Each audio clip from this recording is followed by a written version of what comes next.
Bine ai venit la praf de copt! Dacă ai vrea să încerci un tort mai aparte, diferit de cele clasice cu pandișpan, tortul Red Velvet e o alegere foarte bună. Îți arăt în continuare pas cu pas cum fac acest tort. Întâi fac blatul de tort cu 350 de grame făină, 3 ouă, 250 ml lapte bătut, 120 de grame unt, 300 de grame zahăr tos, 100 ml ulei, o lingură cacao, o lingură oțet alb, o linguriță bicarbonat de sodiu, 2 lingurițe esență de vanilie, o lingură colorant gel roșu și o linguriță de sare. Pornesc cuptorul la 175 de grade Celsius cu ventilație. Amestec făina cu pudra de cacao, sarea și bicarbonatul. Pun într-un vas laptele bătut, oțetul, esența de vanilie și colorantul roșu și amestec până se omogenizează. Pun în vasul robotului untul și zahărul și mixez cu paleta la viteză mare 3-4 minute. Adaug un ou la temperatura camerei și mixez până se omogenizează, după care adaug pe rând celelalte 2 ouă, mixând după fiecare doar cât să se omogenizeze. Torn uleiul în fir subțire, micșorez viteza mixerului, torn jumătate din amestecul de făină și cacao și mixez cât să se omogenizeze. Apoi torn jumătate din amestecul cu lapte bătut și colorant, las să se omogenizeze, adaug restul de făină și după ce s-a înglobat în compoziție, torn și restul de lapte bătut. Mixez cât să se amestece bine toate ingredientele și am terminat compoziția pentru blat. Am pregătit 2 forme de tort cu baza de 22 de centimetri, pulverizate cu spray antiaderent pentru copt și pun în fiecare câte jumătate din compoziție și nivelez. Când nu am spray, tapetez tăvile cu hârtie de copt. Pun formele în cuptorul preîncălzit pentru aproximativ 30-35 de minute. Verific blaturile înțepându-le cu o scobitoare și când iese curată înseamnă că s-au copt. Scot blaturile din cuptor și le las în forme până se răcesc complet.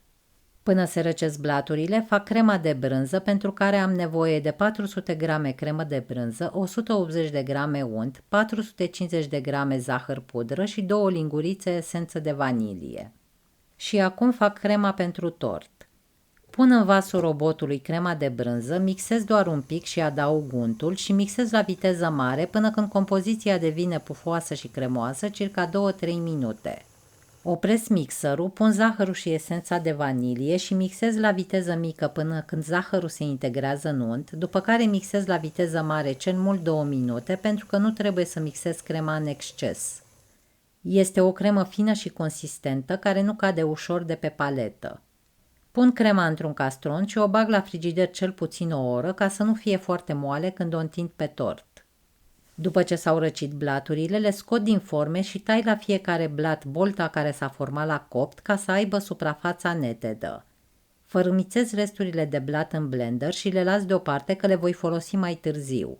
Pun unul din blaturi pe un platou, cu partea pe care am tăiat-o în sus, pun deasupra aproximativ un sfert din crema de brânză și o întind cu o spatulă cu lama dreaptă.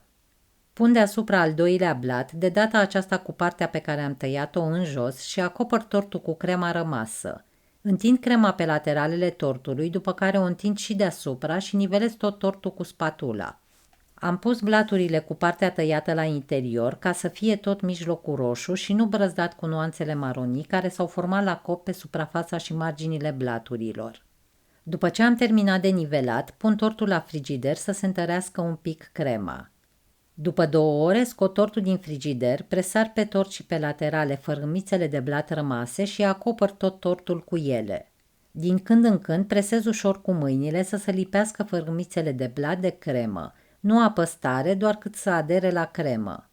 Înainte de a fi tăiat, trebuie să stea la frigider cel puțin 3-4 ore să se întărească bine crema. Tortul poate fi ornat cu frișcă, cu cremă de unt, cu fructe proaspete sau cu fructe confiate.